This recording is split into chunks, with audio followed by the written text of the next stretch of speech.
ครับสวัสดีชาวมิลเลอร์ป๊อปทุกคนด้วยนะครับกับช่วงมิลเลอร์ป๊อปโชว์ไทม์นะฮะกับผม MJ ไทยนะฮะวันนี้คือขึ้นเป็นพิเศษนะครับเพราะว่าโอ้โหลูกแหล่งลูกเด็กเล็กเต็มไปห้องไปหมดเลยวันนี้เรามาพบกับศิลปินนะฮะที่กำลังเดบิวต์เลยนะฮะกับน้องสมาร์ทครับผมสวัสดีครับสวัสดีครับสวัสดีครับสวัสดีครับให้น้องแนะนำตัวกับชาวมิลเลอร์ป๊อปหน่อยครับครับผมสวัสดีครับผมสมาร์ทซี SNP ค่ายจากศิลปินแกรนด์เอเวอรี่เรคคอร์ดครับโอ้โหสุดยอดเลยเป็นถามไปเมื่อกี้บอกว่าง่วงไหมตื่นเช้าด้วยตั้งแต่เช้าแล้ว แต่ดิจิมาเต็มอยู่นะฮะพูดถึงอันนี้หน่อยเนี่ยเห็นเมื่อกี้แนะนำตัวเป็น CSNP มันมาจากอะไรฮะชื่อนี้มันมาจากชิสันุพงศ์ชื่อจริงของผมเองหุยชื่อชิสนุพงศ์อันนี้คือเราเป็นคนเป็น AKA ที่เราตั้งขึ้นมาเองใช่ตั้งขึ้นมาเองเลยแล้วเวลาเราไปต่างประเทศนี่เขาเรียกเราสมาร์ทหรือว่าเป็น AKA สมาร์ทสมาร์ทมันสั้นแต่ผมเพิ่งเดบิวต์ไงรอบล่าสุดที่ไปก็มีคนเรียกว่า CSNP เหมือนกันถ้าเรียกสั้นๆก็สมาร์ทได้ครับก็คือต้องเรียกสมาร์ทนั่นแหละเห็นว่าเราเพิ่งกลับมาจากจีนใช่ไหมฮะมีงานอะไรครับที่จีนไปเป็นเดบิวต์สเตจของผมเองใช่เป็นไงผลตอบรับก็ดีครับผมแบบว่าในงานแบบว่าทุกคนดูสนุกผมก็แฮปปี้แล้วก็แบบต่างคนต่างส่ง energy ให้กันก็รู้สึกสนุกมากครับวันนั้นอบอุ่นมากใช้กี่วันครับอันนี้ที่ไปจัดงานนะครับวันเดียวครับผมวันเดียวเราได้ไปเที่ยวที่ไหนบ้างที่จีนได้วันต่อมาก็คือวันกลับช่วงกลางวันแบบมีแกมว่างอยู่ก็แบบไปทำบุญเนอะไปทำบุญที่นั่นด้วยไปมูใช่ไปมูแล้วก็ไปซื้อของนู่นนี่นั่นครับก่อนครับเราได้ไปแบบว่าเราเป็นสายมูอยู่แล้วเหรอครับไม่เชิงสายมูเขาพาไปทำแต่ที่จีนเนาะไปก็ต้องดีเลยเนาะแล้วก็เห็นว่ามีไปที่ไหนมาอีกมาเก๊าใช่ครับมาเก๊านี่คือเป็นคือเดบิวต์สเตจคือที่มาเก๊าที่จีนก่อนหน้านี้เป็นแฟนไซน์ใช่ครับแฟนไซน์คือที่จีนใช่แล้วที่ทำบุญเมื่อกี้คือมาเก๊านะครับโอเค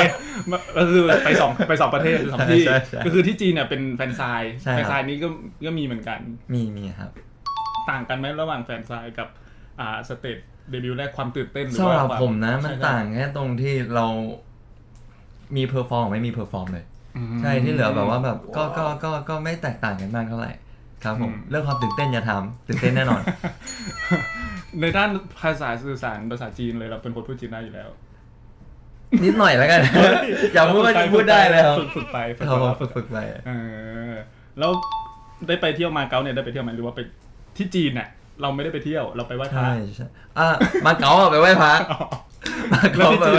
ที่จีนผมไม่ได้เที่ยวเลยเพราะว่าแบบไปแบบมันต้องรีบกลับมาเพราะว่าที่นี่ก็มีงานเหมือนกันใช่นี่แหละฮะน้องที่น้องไปมาเนาะก็ก่อนหน้านี้เราเป็นนักแสดงมาก่อนแล้วก็มาผันตัวเป็นศิลปินความแตกต่างระหว่างศิลปินกับนักแสดงเนี่ยต่างกันมากน้อยแค่ไหนสำหรับเราก็ศิลปินกับนักแสดงมันก็ต่างอยู่แล้วแต่ว่ามันก็มีสิ่งที่เหมือนกันอยู่ก็คือแบบว่าการสื่ออารมณ์การเวลาแบบเป็นศิลปินเราไปเพอร์ฟอร์มใช่ป่ะเราต้องสื่ออารมณ์ด้วยใช่ก็ไม่ต้องแบบการแสดงเราแบบลงบทเล่นไดอะล็อกแล้วก็เราต้องใส่อารมณ์ลงไปในนั้นด้วยครับแต่ความที่ต่างก็คือแบบศิลปินมันต้องมีความแบบว่าแบบเขาเรียกว่าเพอร์ฟอร์มแบบมี energy แบบว่าแบบเยอะๆเพื่อจะส่งให้ถึงคนดูใช่แล้วก็กระบวนการทำงานก็แตกต่างกันอยู่แล้วครับผมแล้วจุดเริ่มต้นของการที่เรามาเป็นศิลปินนะครับมันเริ่มมาจากอะไรเราเป็นคนชอบร้องเพลงอยู่แล้วตั้งแต่แรกใช่ไหมเริ่มจากตอนนั้นผม11-12 ขวบผมชอบพี่คนหนึ่งคือพี่ไทม์ไทยผมได้เห็นเพอร์ฟอร์แมนซ์ของเขาที่เขาแดนแพคทิสครับแล้วผมอยากเต้นได้แบบเขาอยากร้องได้แบบเขาก็อันนั้นก็เป็นจุดเริ่มต้นใช่จนได้มาแบบเข้ามาในกรุงเทพแล้วก็ได้ไปออดิชั่นของค่ายแกรนด์เอเวอรี่เนี่ยครับก็คือแนวเพลงที่เราชอบจะเป็นแนวแบบฟิล R&B แนวไม่ครับผมชอบแบบแล้วแต่ที่เห็นพี่ไทม์ไทยผมชอบเต้นชอบเพอร์ฟอร์แมนซ์เขาชอบเพอร์ฟอร์แมนซ์เขาปกติเราก็เป็นคนฟังแรปอยู่แล้วใช่ไหมหรือว่าเราฟังทุกแนวก็ได้ทุกแนวสไตล์เพลงที่เราชอบมันคือแรปเลยแรปครับช่วงนี้ติดC9มากแล้วเต้นนี่คือเราชอบมาตั้งแต่แรกเลยไหมตั้งแต่11-12ด้วยเลยไหมใช่ครับด้วยตั้งแต่ชอบเพอร์ฟอร์มของเขาแล้วก็แบบเต้นแบบได้มีโอกาสไปแข่งเต้นด้วยที่ไหนครับใช่ที่พูดได้ไหมครับแถวๆนี้แล้วกันแถวๆนี้ประเทศไทยนี่แหละใช่ไหมในประเทศไทยกรุงเทพเราไม่รู้เป็นประเทศไทยแล้วกันเป็นการแข่งที่แบบเริ่มตั้งแต่ระดับอำเภอจังหวัดแล้วก็ประเทศครับผมก็เป็นฟิลวงบอยแบนด์หรือเป็นเดี่ยวแข่งเป็นเดี่ยวเป็นกรุ๊ปครับเป็นกรุ๊ปใช่เป็นทีมเลิศนะอยากเห็นเลย แต่ว่า พื้นที่อาจจะไม่ได้สะดวกขนาดนั้นแต่เราก็เต้นมาตลอดเราได้เรียนได้ร้องอะไรบ้างไหม ตอนแรกเริ่มจากเพื่อนสอนครับแล้วก็พอจนมาแบบมาอยู่ค่ายนี้ก็มีแบบมีเรียนร้องเรียนเต้นเรียนการแสดงครับผมก็คือเนี่ยทั้งเต้นทั้งร้องเราอยากให้แฟนๆเนี่ยในอนาคตเราอยากจะทำอะไรให้แฟนๆเห็นอีกไหมทุกอย่างเลยเราทำอะไรได้บ้างกีฬาไม่เป็นพังแบบนักกีฬาผมก็พอได้นะเฮ้ยก็ชอบเตะบอลเล่นบาสอยู่ก็อาจจะเห็นซีเกมในครั้งหน้าโอ้โหซีเกมเลยเหรอเอาก็นี่ไงเป็นนักแสดงละศิลปินละน้องก็บอกว่าอยากจะอะไรที่เรามีความสามารถเราอยากให้แฟนๆเขาได้เห็นนะว่าเราทำอะไรบ้างเนาะแต่เราเคยเล่นกีฬาให้แฟนๆเห็นบ้างไหมเคยมีไปเดาะบอลในแฟนไซด์คนอื่นอาจจะไปล้อเต้นก็มีนะแต่ว่าเราเพิ่มในการเดาะบอลไปด้วยโชว์เขาเรียกว่าศักยภาพในการกีฬาให้เห็นมาพูดถึงผลงานกันหน่อยแล้วกันกับซิงเกิลที่เราเนี่ยจะมาโปรโมทวันนี้แหละนั่นก็คือเพลง Breathe Cold ครับผมใช่ไหมความเป็นมายังไงครับเพลงนี้ Breathe Cold มันมาจากผมคุยกับพี่โปรดิวเซอร์ว่าผมอยากได้แบบไหนคือตอนแรกผมจะคุยกับทางค่ายก่อนว่าแบบผมจะมาเป็นศิลปินอ่ะผมอยากได้อะไรผมอยากได้แรปผมอยากได้คาแรคเตอร์ผมแบบเป็นครูเป็นเท่ดูแบบเป็นหนุ่มเท่เป็นคนครูนะครับไม่ใช่เป็นครูบางคนฟังเป็นครูสวัสดีครับอาจารย์ไม่ใช่ไม่ใช่ครูก็นั่นแหละเป็นคนครูเป็นคนเท่แบบเป็นคนดูแบบมี energy ใช่ก็แบบแล้วทางค่ายเขาก็ไปหาพี่โปรดิวเซอร์มาเยอะแยะเลยให้ผมเลือกแล้วพอเลือกไปเลือกมาก็ได้แบบเป็นพี่เนที่เป็นโปรดิวของผมในการแบบทำเพลงครับผมแล้วก็คุยกันมาเรื่อยๆจนได้มาเป็น Breathe Cold ก็คือจากพี่เนเขาดูแบบรูปลักษณะเรานิสัยนู่นนี่นั่นแล้วก็สิ่งที่ชอบแล้วก็เอาไปทำครับผมก็หมายว่าเราโยนไอเดียให้เขาแล้วเขาก็ไปทำงานต่อก็คือเราก็มีส่วนร่วมในเพลงนี้เหมือนกันด้วยครับก็คือจริงๆเราจะมีออกมาเป็นอัลบั้มแต่3เพลงใช่ไหมใช่ครับก็คือเพลงแรกก็คือเป็นเพลง Crispy แล้วก็เพลงที่2คือเพลงนี้แหละ Big Cold แล้วก็ Limousine ใช่ไหมครับใน3เพลงเนี้ยความแตกต่างกันมันอยู่ที่ตรงไหนทั้งหมดเลยอะที่เหมือนกันก็คือจะเน้นแรปทั้ง3เพลงเลยแต่ว่ามูดทั้ง3เพลงนี้เต้นมีเต้นนะครับแต่2เพลงCrispy กับ Limousine อาจจะไม่หนักเท่า Big Cold ใช่ Big Cold คือหนักสุดซึ่งความแตกต่างมันก็คือ Crispy มันจะดูแบบเซ็กซี่หน่อย Big Cold ก็แบบโชว์เพอร์ฟอร์แมนซ์เลยโชว์แบบพลังแรปพลังเต้น energy ครับแล้วก็ Limousine จะดูแบบโยกนิดโยกหน่อยแบบฟิลแบบโยกมูดมันจะต่างกันออกไปแต่เพลงเนี้ยพูดถึง MV Breathe Cold เนี่ยเป็นเพลงแรกที่ทำ MV ขึ้นมาใช่ไหมก็คือเต้นโอ้โหหนักมากผมเปิดดูคือเต้นโหดอ่ะเต้นแบบโหดแรปโหด MV แสงสีก็คือเต้นจนแบบพอได้ยินเสียงดนตรีกันมาไม่เอาแล้วหลอนแล้วเราใช้เวลาการซ้อมเต้นกับเพลงนี้นานแค่ไหนครับเดือนหนึ่งครับผมอาจจะไม่เยอะแต่ว่าเดือนหนึ่งเป็นเดือนที่แบบแทบจะทุกวันซ้อมอยู่อย่างใช่หลายชั่วโมงในแต่ละวันเรามีแบบว่าเป็นออกแบบท่าด้วยตัวเองด้วยไหมหรือว่ามีแบบตอนเขาโคโรกราฟมาเขาก็ถามแหละว่าแบบชอบไหนไม่ชอบอันไหนอยากเปลี่ยนอะไรใช่ครับแล้วก็มีแก้บ้างปรับบ้างแล้วก็เป็นสไตล์ของเราอะไรอย่างงี้ใช่ไหมครับใช้เวลาเดือนหนึ่งในการฝึกเต้นแล้วใน MV อะไรครับ MV เราใช้ระยะเวลาการถ่ายนานไหมวันเดียวครับผมแต่ว่าคุยกันก็ประมาณ2 อาทิตย์ครับแล้วก็แบบเขาเหมือนกับทางค่ายก็เปิดโอกาสให้ผมแบบว่าเต็มที่เลยแบบว่าอยากได้อะไรก็บอกผมก็บอกเท่าที่แบบผมอยากได้ก็คือในพวกโลเคชั่นคอสตูมต่างๆคือเราอยากได้เป็นแนวนี้มูดแอนโทนคือผมบอกเขาว่าแบบผมฟังมันคือบีทโคใช่ไหมครับมันดูแบบเย็นๆผมก็เลยบอกเขาว่าแบบผมอยากได้แบบสีแบบคูลโทนเลยแบบให้มันสื่อถึงความเย็นแล้วก็คุยไปคุยมาก็ได้แบบโลเคชั่นที่มันแบบว่าเราเซตอัพมาให้มันเป็นโรงเย็นใช่มันเป็นสตูมันเป็นโรงงานร้างครับผมแล้วก็เซตอัพมาเป็นโรงเย็นใน MV ครับซึ่งเห็นใน MV นะฮะที่ทุกคนน่าจะเห็นด้วยตอนนี้นะครับคือแบบน้องตอนแรกเป็นผมสีฟ้าน้ำเงินใช่ไหมใช่ผมจำได้ผมทำสีอะไรเพราะว่าตอนนี้เห็นใน MV มันคนละสีกับอันนี้ใช่คนละสีกับตัวนี้ใช่อันนี้คือเราก็เป็นคนอยากย้อมเองด้วยไหมไม่จริงๆนะผมไม่อยากย้อมผมแล้วแต่ว่าแบบเพื่อแบบว่าให้มันแบบออกมาแบบสมบูรณ์ที่สุดใช่นานหรือยังครับMVนี้ที่ถ่ายเมื่อช่วงไหน เดือนที่แล้วอ่ะ แต่เราเปลี่ยนสีไวเหมือนกันนะ ใช่ แบบว่ามาย้อม ผม เป็นสีขาว เพราะว่าผมไม่ได้คีปมันไว้อะ อ๋อ ก็แบบให้มันเป็นสีนี้ดีกว่า แล้ว มัน ชอบ ง่ายกว่า ใช่ แล้วใน MV ที่อีก2เพลงนี้จะมี MV ตามมาไหมคิดว่า ก็อยากให้มีเพราะว่าแบ ครับ บ เราเพิ่งชาเลนจ์กับแฟนคลับแปลว่า อืม ถ้าลิมูซีนครบ 1M เฮ้ย วิวก็จะมี MV ตามมาครับผม ก็ไปช่วยกันปั่นได้นะฮะ ใช่ครับ เรามีคิดไว้ในหัวหรือยัง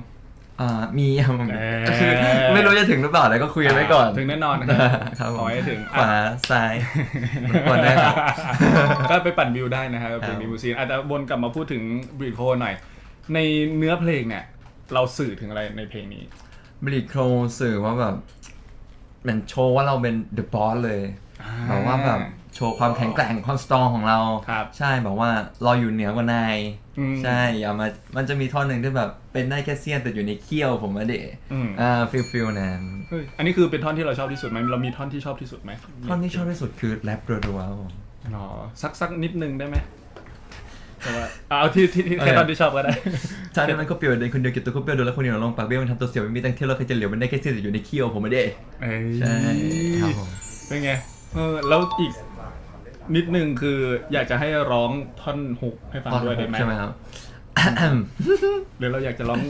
ยาวๆไปเลยแรปด้วย โอ้ก็ได้ครับ เอาครับผม ผมขอเล่าอะไรตลกอย่าง ได้ หนึ่ง ได้ คือท่อนแรปที่ผมร้องรัวๆเมื่อกี้มันจะมีท่าเต้นด้วยในวีคือแบบเต้นสับมากเต้นสับเท่ากับที่ผมแรปไปเมื่อกี้เลยตามบีทเลย แต่พอไปเพอร์ฟอร์มจริงๆอ่ะไม่ไหวจริงๆผมต้องแบบพี่แดนเซอร์เอาเลยครับเดี๋ยวผมยืนร้องอย่างเดียว ขอแบบผมแบบต่างเลย ครับเมื่อกี้ร้องฮุกใช่ไหมครับ อาจารย์ I don't beat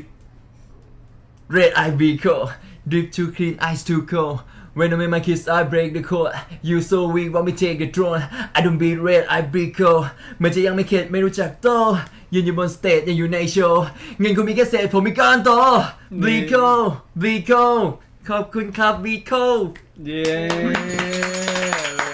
ถ้าอยากฟังเต็มๆเลยสามารถฟังได้ที่ YouTube Gallery Record ครับผมพร้อม MV เลยครับผมส่วนใครอยากจะฟังเป็นเพลงก็สามารถฟังได้ทุกสตรีมมิ่งครับ อันนี้เหมือนเรากำลังจะจบแล้วนะฮะแต่ยังนะครับ ยัง เพราะว่าให้ฝากผลงานไปก่อนแล้วเดี๋ยวเราถามต่ออยู่ดีขอพูดถึงในตัว MV นะมีแบบว่าอะไรที่มันเป็นรู้สึกว่ามันยากสำหรับเราในการถ่ายทำ MV เพราะว่าการถ่าย MV กับการถ่ายซีรีส์อะไรต่างๆอะไรเงี้ยครับมันน่าจะต่างกันด้วยไหมในควา ต่าม ง รู้สึกเรา ต่างครับแบบว่าMV แบบว่าเราต้องโฮ energy ของเราแบบว่าไว้ทั้งวันเพราะเราถ่ายทั้งวันเนาะแล้วก็แบบต้องทนกับสภาพอากาศที่มันแบบวันนั้นมันก็มีเฟอร์ ครับ อย่างนี้เลยแล้วแบบโรงงานที่แบบว่าไม่มีแอร์เป็นแบบร้อนมากๆใช่ซึ่งวันนั้นผมตัวเปียกทั้งวัน ผมตัวเปียกทั้งวันใช่ครับผม ซึ่งขัดแย้งกับชื่อเพลงเลย อยากข้างหลังเนี่ยเขาบอกว่าอยากให้ลงลึกถึงเรื่องอัลบั้มสักหน่อยว่าอัลบั้มนี้เนี่ยเป็นมาอย่างไง ก็อัลบั้มของผมมันชื่อว่า Call Me CSNP ใช่ก็คือแบบตามชื่อเลยครับผมก็แบบว่าแต่ละเพลงเนี่ยมันก็เป็นแบบตัวตนของผมในแต่ละมุม ครับ ครับผมที่แบบทั้งที่ตัวผมมองเห็นแล้วก็คนภายนอกมองเห็นผมแล้วกันคนภายนอกในที่นี้ก็คือทั้งค่ายทั้งโปรดิวเซอร์ใช่แล้วเราก็มาคุยกันว่าแบบมันมีอะไรบ้างอย่างเช่นCrispy มันจะให้ฟีลแบบเซ็กซี่หน่อยซึ่งเขาก็มองเห็นว่าแบบผมแบบคือต้องเล่าก่อนว่าเขาจะเอาคำว่าสมาร์ทไปแตกเป็นคำออกมาพี่มันมีคำว่ายัมมี่คูลแล้วก็ลักชูรี่ก็คือยัมมี่ก็คือได้เป็นคิสปี้แตกไปอีกทีหนึ่งก็คือแบบเป็นความมันดูแบบสมาร์ทมันดูเป็นความอร่อย ครับก็เลยมียัมมี่นี่แหละ แล้วก็ให้ความเซ็กซี่ในคิสปี้ส่วนคูลก็คือบิ๊กโคลนี่แหละครับแล้วก็เพิ่มแบบเพอร์ฟอร์มที่เราอยากทำเข้าไปดูคูลแล้วก็ Luxury ก็คือลิมูซีนที่แบบว่าเป็นแรปนิ่งๆโยกหน่อยๆครับผม แกรมเลย ใช่ เป็นไงก็คือโหดนะผมว่าน้องบอกกันเมื่อกี้ที่บอกว่าอยากให้เขาเรียกว่า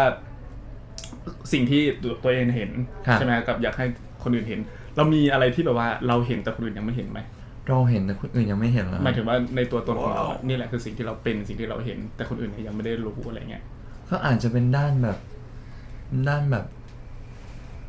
บ้างครับหรือว่าเห็นไปแล้วนะ อาจจะมีหลุดให้เห็นบ้างนิดนึงอะไรอย่างเงี้ยในตา คือจริงๆผมเป็นคนแบบ ครับ คือถ้าอยู่เฉยๆไม่ได้ทำงานจะเป็นคนสมองรันช้ามากเป็นแบบฟีลแบบสล็อต อือฮึ แบบน้ำตาไม่ทัน ก็คือเขาเรียกว่าอะไรนี่คือเป็นสิ่งที่เราเก็บไว้ล่ะหรือว่าไง เป็นมุมที่แบบไม่ได้เปิดเผยแล้วไง อ่า ยังไม่ได้เปิดเผยให้ใครเห็นแล้วกันครับ แต่เราจะเปิดเผยให้เห็นไหมในมุมนี้ ก็เป็นไปตามธรรมชาติ แล้วสิ่งที่คนอื่นเห็นนี่คือเขาเห็นเราเป็นยังไงในความคิดเรา ส่วนใหญ่เขาจะบอกผมว่าผมดูสนุก อือฮึ ดูเฮฮาดูสนุกสนานแบบดูน่ารักอะไรอย่างงี้ครับผม อ่ะ ใช่ ใกล้จะสุดท้ายแล้วอยากให้น้องพูดถึงไองานที่กำลังจะมาถึงนี่คือจะเห็นว่าจะไปที่สยาม ใช่ค ใช่ รับ ไหมสยามร้อนใช่ไหมครับตรง สยามเซ็นเตอร์ครับพรุ่งนี้ ที่สยามเซ็นเตอร์ ใช่ นะครับ ใช่ มีวันพรุ่งนี้สามารถไปเจอกัน ใช่วั ได้ น เวลา พรุ่งนี้ เท่าไหร่กี่โมง 6 โมงเย็นครับผมก็ฝากมาเชียร์ผมได้นะครับใครที่ว่าง ส่วนใครไม่ว่างก็แนะนำให้มา ไม่ใช่ ก็ไม่เป็นไรครับผม เราติดตามในเป็น ใช่ ในมือถือใน ใช่ โซเชียล เพราะว่าพรุ่งนี้ผมมีโชว์3 เพลงเลยครับผม 3 เพลงในพรุ่งนี้ เราร้อง3 เพลงเต้นด้วย ด้วยครับผม มีแดนเซอร์อย่าง พรุ่งนี้เดี่ยวเลยครับไม่มีแดนเซอร์ นี่ไง อ๋อพี่จะไปด้วยเหรอ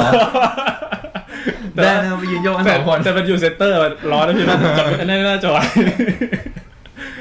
ในอนาคตบ้างแหละในอนาคตเราอยากทำอะไรเป็นพิเศษไหม ในอนาคต แบบแผนในอนาคตที่เราตั้งไว้ ก็อยากเป็นสตรีมเมอร์ เอ้ย เพราะว่าผมเป็นคนชอบเล่นเกม อ๋อ ใช่อยากเป็นสตรีมเมอร์อยากสตรีมเกม เราเคยแคสเกมบ้างยังแบบให้คน ยังไม่เคยแต่ว่า อือฮึ เคยทำคลิปออกมาแบบคือเราอัดหน้าจอใช่ไหมครับแล้วเราก็เหมือนพากย์เสียงเราลงไปด้วยแบบไปดูเองไม่ดูตัวเองอ่ะ เอาไว้โอเวอร์ไป ใช่ ไม่ให้คนอื่นเขาดูด้วยล่ะ ยังไม่พร้อม อ๋อแล้วต้องพากย์เสียงครับเพราะว่าอะไร เพราะว่าไม่ตอนนั้นไม่อำนวย เป็นแนวเกมแนวไหน เป็นเกมแบบผมชอบ FPS แต่ว่าแนวยิง ใช่ โอ้ยถ้าเป็นพี่นะสตรีมนะไม่ได้เลยนะมาหมดเลยนะสิงสารสัตว์นะ อ๋อผมก็เป็น เราก็เลยไม่สามารถที่จะออกสื่อได้เท่าไหร่กันบางคำพูดมันบางทีเราแบบเราก็ไม่ใช่คนว่าอาจจะอารมณ์ดีเท่าไหร่ เวลาเราเล่นมันก็เลยต้องบอยโอเวอร์ทับไปถ้าเราเอาเสียงสดมาจากตอนนั้นบางทีอาจจะฟังไม่ค่อยเท่าไหร่นะ จะโหดตัวไหน ก็คือเป็นแนวที่เราชอบเลยเกม ครับใช่ สำหรับใครนะครับที่อยากจะไปเห็นน้องเล่นเกมที่สยามเนาะพรุ่งนี้เป็นยังไงไม่ ได้ ใช่ เกม ร้องเพลงแล้วก็ไปโชว์เพอร์ฟอร์แมนซ์อะไร ครั เงี้ บ ยก็สามารถไปติดตามน้องได้วันพรุ่งนี้สุดท้าย ให้ฝากเพลงในอนาคตใช่ไหมอยากให้แบบอยากทำในแนวไหนอีก ก็เพลงในอนาคตคือในอนาคตอ่ะมีอยู่แล้ว เพราะว่าผมอัดมาเรียบร้อยแล้ว ใช่เพลงที่ สไตล์ไหนสไตล์ 4 ก็ไม่หนีออกจากแรปแต่ว่าแบบมูดแอนโทนมันจะเปลี่ยนไปครับผมต่างจาก3เพลงนี้ครับ สปอยหน่อยได้ไหมอันนี้นึง ก็เป็นฟิลประมาณแบบว่าพูดถึงความอ่อนแอของตัวเองแล้วกันใช่ แต่ว่าจะมีความคอนทราสต์ตรงที่บีทจะเป็นการเชียร์อัพ ครับ ใช่ แต่ว่าเนื้อหามันจะแบบเราดูโล ใช่ ก็คือยังสนุกอยู่ ใช่ครับผม มันยังสนุกอยู่สุดท้ายฝากผลงานเลย ก็ขอฝากทุกคนไว้ด้วยครับผมกับมินิอัลบั้มของผมนะครับ Call Me CSNP นะครับผมก็มีทั้ง3เพลงเลยก็คือ Crispy Beat Code แล้วก็ Limousine นะครับผมก็สามารถหาฟังได้ทุกสตรีมมิ่งแล้วก็ส่วนใครอยากจะดู MV ของ Beat Code ก็สามารถเข้าไปดูได้ที่ YouTube นะครับ Get Every Record ครับผม แล้วช่องทางการติดตามของเรานะครับ ก็ IG เว่ยป๋อผมเล่นเว่ยป๋อด้วย ครับผม CSNP_21 ครับแล้วก็จะมี X กับ TikTok ที่จะเป็นsmart_CSNP ครับ แสดงว่าจะมีชาเลนจ์ด้วย ใช่แน่นอนมี challenge แน่นอน แล้วสามารถนั่งเต้นได้ไหม ได้ มีท่าแบบนั่งเต้นให้สำหรับคนที่เป็นติ๊กต็อกเกอร์มือใหม่อะไร ตอนนี้ผมยังไม่มี หมายถึงว่าไม่มีติ๊กต็อกหรอหรือว่าไม่มีท่าเต้นแบบนั่ง TikTok แบบว่าก็มีแบบเต้นไปแล้วแต่ว่ามันเต้นแบบเต็มเพอร์ฟอร์ม มีแบบนั่งไหมลองแบบ นั่งยังไม่มีแต่ว่าผม ได้ คิดว่าจะทำอยู่เพราะว่าแบบหลายคอมเมนต์เลยบอกว่าอะไรนะพี่ว่าดูอย่างเดียวดีกว่าบอกว่า ร่างกายไม่ค่อย ใช่ อันนี้กัน ดูลูกเต้นดีกว่า เราลองแบบว่าถ้าเป็นคนนั่งเต้นที่แบบขากับแขนมันไม่ค่อยสัมพันธ์กันเนี่ยแบบท่อนบนอีกแล้วนั่งเต้นมีสั มันก็ได้ ห มันก็สามารถทำได้แบบตึง I don't need red I be cold dip to clean eye to dip to clean eyes to cold ไม่ต้องไม่มาเป็นอะไรดี ไม่ต้องไม่มา kiss เออ I break the code แล้วก็โยกนกโยกแล้วก็ ใช่ประมาณนี้ก็มีแค่ก็แค่ตัดขาออกไปแล้วก็เต้นแค่มือแต่ว่าอาจจะมีปรับเปลี่ยนในบางท่าเดี๋ยวทำให้ครับผม เราจะให้ทำอีกสักรอบหนึ่งแบบว่าให้คนแบบว่าเผื่อจะไปฝึกแล้วลงพร้อมกันแล้วติดแฮชแท็กเลยโอเคได้ ลองดูนะพี่จะทำตามไปด้วยสักหน่อยไปด้วยกันช้าๆนะครับครับผม1 2 3 I don't be red I be cold deep too clean ice too cold แล้วก็ when I make my kiss I break the coast ที่ไปข้างหลัง the coast ตุ๊บแล้วก็โยกมาขวาแล้วก็โยกมาขวาแล้วก็ผมไม่มีขาเริ่มมองโยกมาขวาแล้วก็โยกไปซ้ายแล้วก็เคลื่อนมันออกไปครับเคลื่อนมันออกไปแล้วก็เคลื่อนมันออกไปแล้วก็เอามือลงตัวตรงๆก็ได้เคลื่อนออกไปมือลงตรงๆแล้วก็จิ้ม